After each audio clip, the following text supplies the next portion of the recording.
welcome to another BBC Lifestyle Lounge session. My name is Hulisani Ravele. If there is one trend I absolutely love on social media, it has to be the one where the person's holding a set of keys and the caption says, new property owner. I'm excited for today's conversation. I've invited property gurus to discuss the ins and outs of property. When is the right time to sell? What are the questions you should be asking before you sign on the dotted line? And if you are about to sell, how can you stage your apartment and your place in such a way that you make sure you get the best sale? All of that coming up. I hope that today's conversation will leave you inspired, as always, and that it will also help you feel a little more confident before you make your next purchase. My guest for today, joining me from BBC Lifestyle's listing Cape Town, Armel Ciamala. He is a banker turned luxury real estate agent. Although he's based in Joburg, it was Cape Town that he truly fell in love with and will be moving to soon. Can't wait to hear the nuggets that he has to share with us. We're also joined by Nicolette Mashile. She is the financial bunny. She's the woman that makes sure that we make all the right decisions. She is a multifaceted speaker and author as well. And lastly, also from BBC Lifestyle's listing Cape Town, we're joined virtually by Farrah Mia. Now, Farrah left her corporate job to pursue her love of selling luxury real estate. Her playground, the Atlantic Seaboard in Cape Town. Thank you for joining me, ladies and gents. Looking forward to our conversation. Armel, let's start with you. From banking to luxury real estate, when did the property bug bite you? So this was a couple of years ago. I've always had a love for the industry in any event, from owning property to even when I get excited to purchase my own furniture. I mean, you'd go out and you'd buy tons of magazines and you get ideas on what you want to do with it.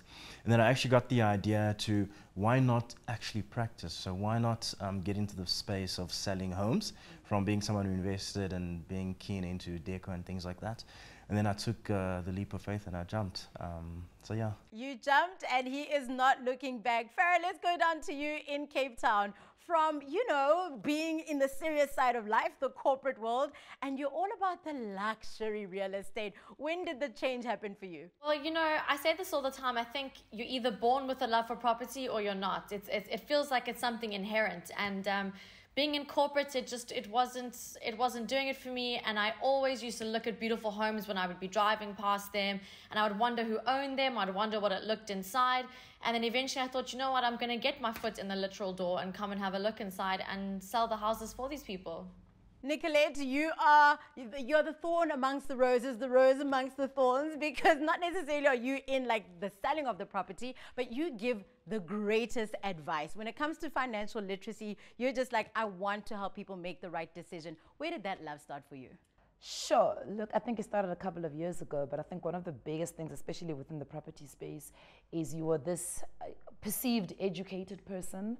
And then you go out and you buy your first house, and then you realize all the mistakes that you make, and then you're like, hold on, where's all the education that I needed for me to be able to make the purchase? And I think that's really where it all kind of emanated from, is understanding that there is a specific set of rules when it comes to purchasing property, and property is actually an asset that's going to build your wealth. So you've got to make sure that when you are going in and you're ready to purchase for whatever reason you are buying for, you know that you're doing the right thing. Before we talk about those rules and what we should be looking out for, Armel, you're currently on Listing Cape Town, which flights on BBC Lifestyle on Wednesdays. Tell me about the show, the experience of being a part of it, and what it feels like to kind of like now sit back at home and you're like, hey, that's me. I'm actually looking forward to that. I mean, it's my first time sort of doing something on TV. And when I was told about it, I got a little bit nervous. But as we sort of started getting on set and started doing the shooting, it almost felt natural, because like some of the guys were saying, we just had cameras following us around our sort of day-to-day. So it felt natural. It actually went smoother than I actually expected, so it was a lot of fun. I mean, you got a face for TV, so that works too, right? Farrah, Listing Cape Town, tell me, why did you decide to be a part of the show, and what did you learn about yourself on this experience?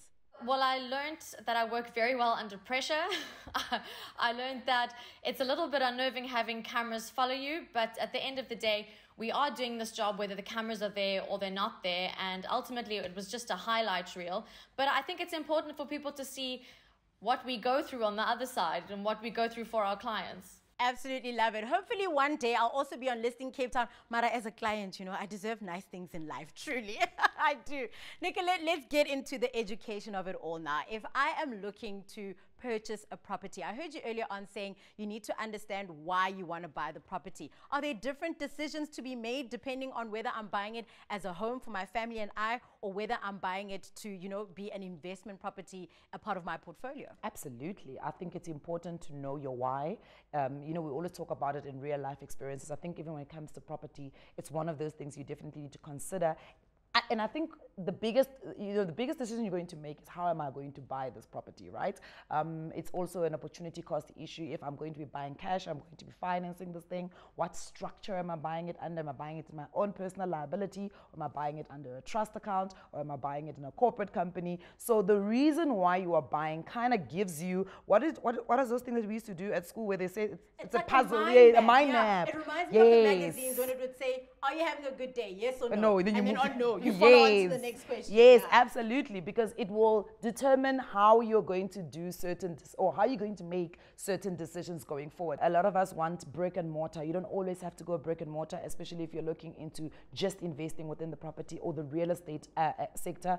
I think, you know, a lot of us would purchase because of pressure sometimes. Your friends are buying properties and now you think it's the right time for you to buy a property. Some people are buying brick and mortar, not necessarily being ready to buy brick and mortar, but trying to climb the property ladder, whereas there are various options for investing within the real estate side, right?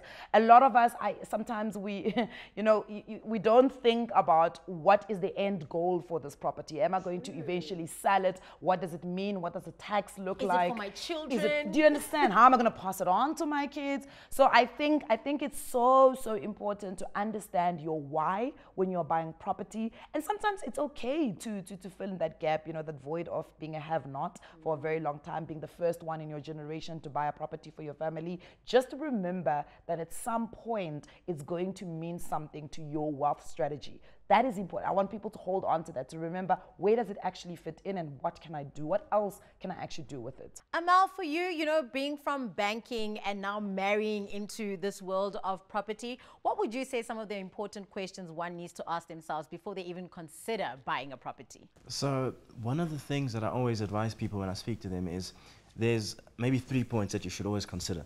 The first thing for me is make a list of the items that you believe for you are must-haves in a particular home, right? So whether it's a garden, a pool, natural light coming in, 3 bedrooms and an office, those should be your must-haves, because you'll never find a house that'll tick 10 out of 10 boxes. You'll get 8 out of 10, 9 out of 10, and then you sort of take that and you run with it.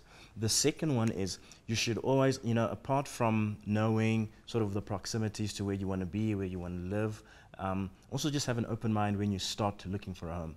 Have options, but also one of the things we joke about in the company, you say, the same way you met your wife or your girlfriend. When you saw this girl at the bar or the church or the wedding, you knew I must have her. It's the same way you'll feel about the house that you walk into. The moment you see it, you walk into it, you'll know no matter what, I need to have it. So whether it takes 7 out of 10, 8 out of 10, or 10 out of 10, it's the house you fall in love with. And then I believe the last point is look out for hidden defects in the house. And it's one of the things I was helping a friend with. So always look out for maybe damping, cracks, or things like that, that maybe from your first viewing or your first impression, you might miss because you're so excited about it. But come have a second look again, then look out for those small cracks. And then I think if you follow those sort of 3 steps, you'll be making a solid decision. I think this segues us perfectly into those questions that we need to ask ourselves, Farrah, that we might not think about. You know, when I'm walking into a first property that I'm viewing, I'm not looking for dampening. I'm not looking, you know, for the defects. I'm seeing everything that is perfect. What would you say are some of the questions that we really need to be asking ourselves? Let's say when you're going for that second look, where you're now looking with your eyes open, not with your heart. So then you need to be more realistic about what is it going to be like living in this home. Am I going to enjoy it? You know, do I have all the amenities that I need for me, for my family? You have to really ask yourself, what is it going to be like living in here, instead of walking into the dream from the first viewing? And just to touch on about what you should be thinking about before buying a house, I think what we haven't touched on yet is you need to understand what you can afford first before you go and view. You need to either get pre-approved, which is very important, or you need to get your bank guarantees, and then you need to take that into your viewings before you do anything. I like that idea of the pre-approval, because it kind of like then lets you know what you can buy, you know, and what you can afford. Because otherwise I could just be looking for a property with big eyes, but no money. You know, even a step further than just the pre-approval, you need to create boundaries for yourself. You need, I mean, yes, most of us cannot do the mathematical equation when we're looking at our credit scores and our affordability to say how much house I can actually afford. I think the most important thing is go and play around with the calculators and figure out what you are comfortable paying. One of the biggest tips that I always give people who are about to buy houses, buying a house is not walking into a supermarket and pulling something off the shelf, right? Getting cornflakes Come off the on, shelf. do you understand? It's a process that you've got to think about. You've got to be emotionally ready for it, financially ready. Credit score needs to be in place. So I always say it's important to take the first 12 months, and I always say pretend like you are already paying that installment and put it away, right? That one, first and foremost, helps you adjust financially in terms of how much money is going to be going out of your account every single month, but also secretly you're saving for your deposit. Come on, girl. You know, then you borrow less. Yes. So I think it's so that when you walk, here's the thing. When we walk in there and the real estate agent, they're here. When I'm they're here, right? Look, it's their job to also make the house look as attractive as possible. And the thing is, we do fall in love. We fall in love with certain things. And then now you start to pushing boundaries of your price now. But I can go up with 100K, right? But then market changes. COVID hits. You know, you've got a global pandemic, and all of a sudden now that installment is yahama. It's really choking you. Or, you know, interest rates got lowered, and then now we're in a cycle where they're being increased, and all of a sudden, just that little difference, if you've got a market-linked interest rate, now all of a sudden pushes up your installment. Do you understand? So it is important that you always stick to the price in your head that you have created for yourself. If there's one thing that real estate agents do well, the likes of Farrah Mia, is really make a property look amazing. The way you stage it, you know, the interior design and making sure that, you know, when a person walks in, they fall in love. What are some tips that you can share if I'm not going with a real estate agent to sell my place and it's just me, myself, and I? What are the things that I should be fixing up to make sure that, you know, I make my house more attractive for the sale? Definitely. So for me, what I believe is, you don't know who's going to walk into your house as a potential buyer, right? So it could be a couple that walks in with a family. It could be a young guy or girl who's a bachelor and he wants this house because he's going to entertain forever. So you need to make the house, if the house is not sort of selling itself as a family home, make it sort of neutral, that the person that walks in can actually picture themselves in their home, like sort of how Farrah said. And some of the easier sort of basic tips are leave it neat, windows always open, all doors always open, all lights always open so that people can see what's going on. But what you always want to do is picture yourself when you're walking into a home. You must be able to see yourself in that home. It's the same experience you want to give the person that's walking into yours. Farrah, some of your tips on staging our homes to make them look more sellable? I cannot stress this enough. Your house needs to be neat, it needs to be clean, and it needs to be decluttered. So touching on what Armel just said about putting away some personal items, you don't have to go overboard, but like he said, the people coming in have to envision themselves there. So if it's cluttered or over-decorated to your taste, it may not be to someone else's taste, and they may not be able to see beyond the clutter and beyond the decoration and see the actual infrastructure. So number one, I would say clean, 2 neat, 3 decluttered. What would you say about fixing a few things? Because sometimes, you know, I think walking into a property and you're like, there's a crack there. Should I put a picture there? Am I hiding the crack? How am I maneuvering those kinds of things? Because if I'm selling, I don't always have the money to be fixing. Yeah, it depends, right? I mean, I was advising a friend, and also even when we help sellers, is, you know, someone will tell you, Armel, I want to sell my house, but I'm thinking of quickly repainting it before I do that. Then I tell you, yeah, I mean, you're going to paint it blue, but what if the person that wants to buy it thinks, I actually would have liked this house white? So our advice is always, rather, let's take it to market as neat and in good sort of pristine condition as possible. As is. And we get a sense of, will it sell like that? If it doesn't sell like that because we're getting sort of feedback of, this is not working, that's not working, then we can go back and change it. Thank goodness I renovated my place just for myself and not to sell, because now you would have made me regret the renovations. Not always, but you know, just like you said, just do it moderately. Let's talk about property as an investment. I'll start with you, Farrah. Do you own any property that's a part of your own personal investment portfolio? And what made you decide to go that route? I actually do. I started with an entry-level apartment, and because the more I learned about property and the more homes I sold and the more people I met who who were property investors, to touch on what Nicolette said earlier, is that it is about building wealth. It is an asset that builds your wealth. And to have the passive income from tenanting an investment property, it's another income stream. And that's really how you start to build your assets, build your future, build your wealth. So for me, it was a smart investment, and the passive income, as long as your income is covering your expenses for the place, it's a fantastic idea for anybody who just wants a little bit more cash on the side. Nicolette, do you own any property as a part of your investment portfolio? Yes. I've been lucky to be able to acquire some properties. Tell us the number, Kel. We're here. It's a safe space. She's got more than 10. That laugh? I wish. No, so I have 4 rental properties. I've got a couple of land here and there, Goals, absolute goals. Amal, earlier on you touched on the fact that doing renovations to your property won't necessarily increase the value. But what if I am sitting with a place and I'm thinking to myself, how can I increase the value of my property to make sure that I get a better sale? Are there things that I can do?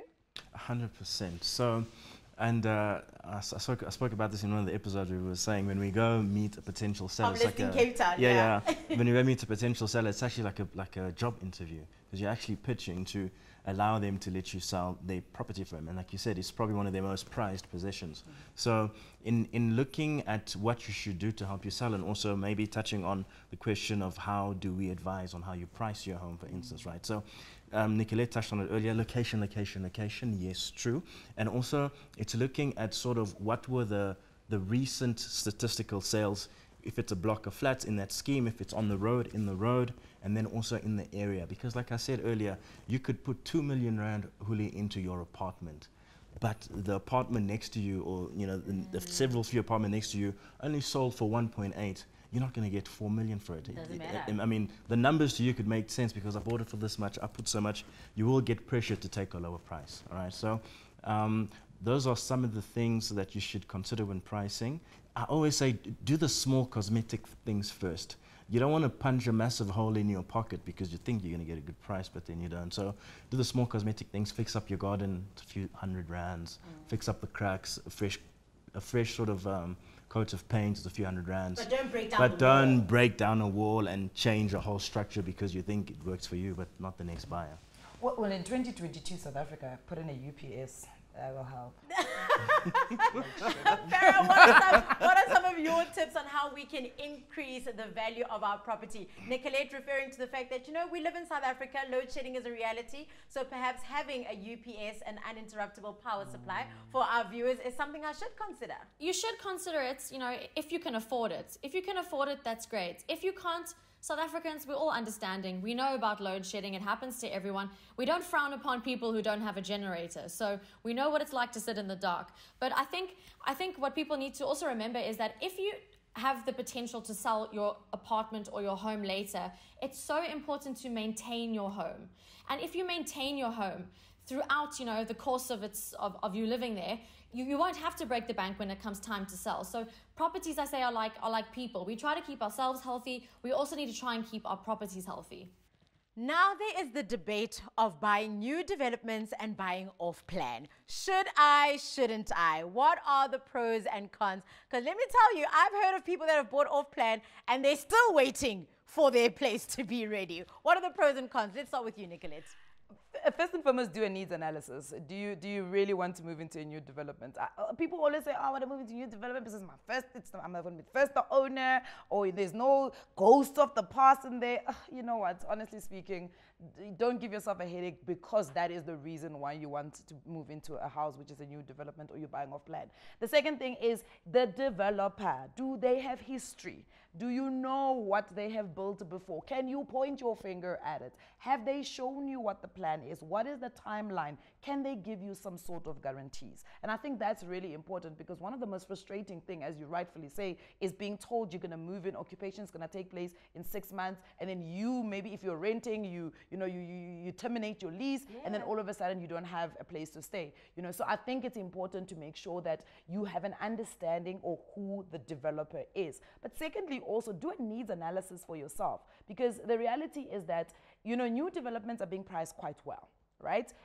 Simply because, you know, they are really trying to sell. It's a big development. So they are trying to sell those things. They also absorb things like transfer costs. You know, they're absorbing things like your transfer duty if it's above R1,000,000. So all of those things can seem very beneficial, but it can be really hectic. Remember one thing that's happening, especially in sectional title, is that when you're buying from a new developer, for a very long time, right? Or for a very long time, in terms of your body corporate, the developer has a number of units there still in their name, so they're going to influence quite a number of things with it. Do you understand? So it's very important to remember those things, because things like levies then come in and kick in, things like additional costs to maintain the estate. And when it comes to voting, if they're voting for an increase in levies, you are being they outvoted. still own a great amount of the units, so there they go. So for me, it's really important to ask yourself the question, am I ready for what in fact, know what you are buying. That's the most important thing. Know what it is you're buying and know what the implications or the limitations are possibly going to be.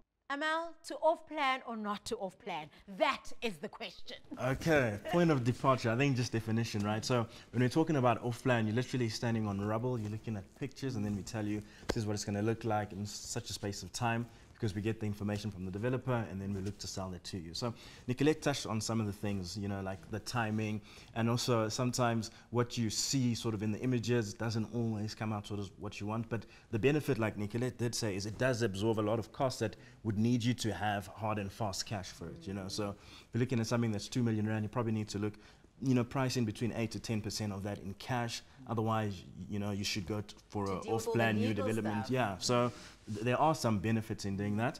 And then one of the other things as well, to sort of not off-plan, if you want to go for an existing home, if it's in a scheme or a title, of course, you need the health of the body corporate, the scheme, how they're doing. You know, ask for bank statements, balance sheets, find out who's sort of running it, makes sense. So even if it's not a scheme, you need to consider that if it is a new development in terms of a house, the developer also becomes quite important. And when it's a sort of standalone, you do get more freedom and flexibility in what you can do with your home. So if it's something that is already sort of existing, or call it an existing structure, consider how long it's been around for, have the cash for it, like we said, and then just jump. And Bob's your uncle, right? Take the leap of faith. Farrah, one of the important questions when it comes to property is, when is it the right time to buy? When is it the right time to sell? And let's be honest, things change, seasons change. We've just been coming from a pandemic. We're actually still in it. And I don't know, should I be letting go of my property right now? Is it the right time? How do I know? You know, there's only so much risk that you can calculate. Sometimes you just have to take the leap. But if you look at comparative sales in your area, if you see what people bought and what they sold for, you can get an idea of the strength of the market. So if you are looking to sell, you know, make sure it's not a buyer's market. Make sure that people are sort of frothing for your type of apartment. You know, are similar ones being sold on the weekly basis, monthly basis? Do they sit? Are they priced right? And I think in terms of to buy, generally, what we've seen is that in a time of crisis, say like COVID, people start buying because sellers start panicking. They think, oh no, it's a global pandemic. What's going to happen? We don't know anything about this. You know, am I going to lose value? And they start to soften up on their prices a bit, which gives buyers, especially first-time buyers, a chance to enter the market. And especially now with COVID, when the interest rates were so low, more people were actually able to buy. And because sellers were softening on their prices, you know, it was quite a mutually beneficial relationship. So true. Nicolette, is there ever a right time? It's a law of supply and demand. I think at the end of the day, I think as Farrah said, something quite important is be able to assess what's actually happening in the market. We don't live in a vacuum, right? For instance, right now, as we're seeing a steady increase in the interest rate, the question is, are you as Huli ready to buy? I think often we think that we had a couple of influencers jumping on social media telling everybody, it's time to buy, it's time to buy. Because the interest rates are low, and then the interest rates went up. Listen, you cannot be looking at one factor only, right? So I think it's, as I said in the beginning, you know, it's not walking into a supermarket and just making a decision. I think it's quite important for you as a person to say, I am ready to buy. I know what exactly it is that I'm buying. And remember, in any market you can negotiate. In any market. So I always say that first viewing that you go with the real estate agent, try and make it an information-seeking viewing. A lot of us, we walk around and we want the real estate agent to sell to us, to sell this house to us. No, that's when you must quiz them. You must, why is the seller selling? Yes. What's happening? Because if you can find out the seller is desperate, then you can lower your price, right? So I think it's important to walk around, ask as many questions, but also ask yourself as many questions as possible to say, am I really ready to buy? Because this is not a small commitment. It's a huge commitment. You know, the bank gives you 20 years to pay, 30 years, however long your home loan year is, but you can pay it quicker, you know. So it's about also asking yourself. So I've seen a lot of people, what they do is they're in this job, they earning a certain amount of money, they buy this property or in a home loan setting, and then the job becomes toxic. And then down the line, they need to leave the job, but they can't. But they can't because they've got this house now, this committed. bond to pay off. Do you understand? So it's also about forecasting. I think a lot of us make financial decisions based on today instead of remembering what can happen in a couple of years, right? Also, it's about making sure that you've got all of the insurances in place so that it is the right time for you to buy. Armel, is this how do I put it? Is this a good telltale sign that your property is in high demand? When you keep getting calls from real estate agents saying, hi ma'am, I just wanted to find out, are you in the market? Would you like to put your property on? I mean, no, I can't say it's a telltale sign because there's a lot of agents doing that to actually get stock for their portfolio to sell, yes. Let's talk about this conversation again of price. You know, this topic of price is such a sensitive one because the buyer is trying to get their best price. The seller is also trying to get a great price. What are some of the elements that go into deciding what the price of a property is? Use the data. The data is available. Banks now have the data where you can go and check how much did the original owner pay for this thing, how much did the last buyer buy this thing at. You know, they say in the real estate world, it's bad manners to go to a seller and give them a low bowling price, because that means, why are you buying this? What are you trying to do? But at the same time, it's also bad manners for the seller to try and overshoot their price, right? So we gotta meet somewhere where value is being transferred. You need to feel like it's not a bad buy. I need to feel like I'm actually getting the value for my property. So I think really use the data. Farrah, what are some of those factors that go into considering what the price of a home is? You know, I think Nicolette touched on it pretty well. Like she said, use the data. We need cold, hard facts to understand. And, you know, sometimes sellers do get a bit emotional, as you do for your own home, and you put a price on it that you think it's worth. Let us as agents do the back work. Let us do the research. Let us show you factually what's selling that's the same square meterage as your home, that has the same amenities as your home. You know, when was the last sale in your building and how much did that go for and what was the price per square meter? So obviously, as an agent, we want to get everybody the best price. And if somebody loses, we lose too. So sellers, we want to get you the highest price. But if you overshoot, your property is going to be sitting on the market for a long time. So first, as a seller, make sure that you are a serious seller and that you're willing to compromise on what you think your property is worth and what the market says it's worth. And if you aren't happy, then you don't have to sell at that moment in time. If you think the market will strengthen, hang on to it. But I really think it's important to look at the facts. Sure, it feels like a game of like chess.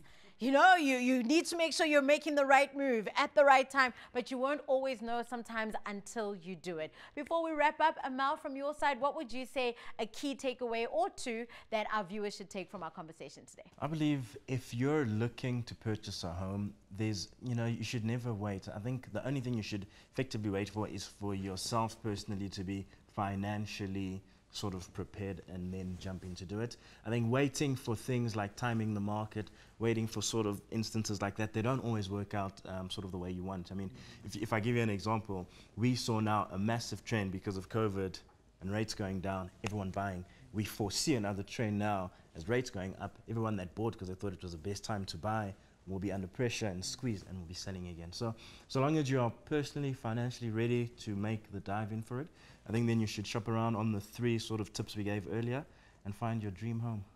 Nicolette, in closing, your parting shot? Sure, I think it's important to remember that a property is going to be a very big part of your asset allocation in your wealth strategy, right? And I think it's important to make sure that you are buying well. The same principles that apply whether you are in the stock market, whether you're in the bond market, whether you cash, is the same type of principle that is going to be very important when it comes to real estate. I think what's important is asking yourself, why am I buying this property? How much am I willing to spend on this property, and how I'm actually going to buy it? I think if you can answer those questions for yourself, you should be fine. You're on point. And from you, Farrah? I just think before you start looking for your dream property, whether it's a place to live in or whether it's an investment, you need to get your ducks in a row. If you go into your viewings with a pre-approval from your bank, or a bank guarantee if you're buying it cash, it's going to stand you in a better stead to get your offer accepted versus other people's. So make sure that you have all your documents, all your ducks in a row. And also remember that now we're very fortunate to have access to online tools where we can calculate the transfer costs, we can calculate the hidden costs, the attorney's fees, the conveyancing fees. So just understand that all this information is at your fingertips, and if you go in prepared, then you will get a good deal.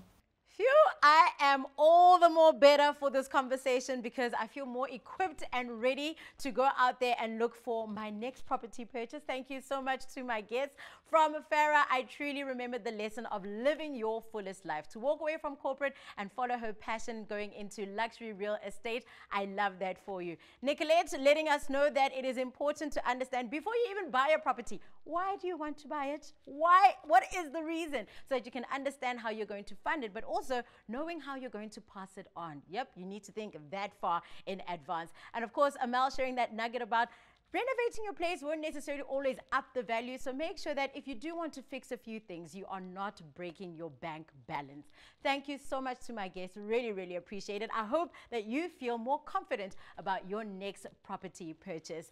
Don't forget to watch Listing Cape Town on BBC Lifestyle Channel 174 on DSTV. It is every single Wednesday at 8 p.m. and that is where you can catch Farrah and Armel and find out what really happens down there on the Atlantic seaboard. And of course, for another conversation that is going to be inspiring and filled with all the nuggets that you need and all the inspiration to live your fullest life, make sure you keep your eye on BBC Africa's social pages. From myself, Hulisani Ravele, keep smiling and living your fullest life.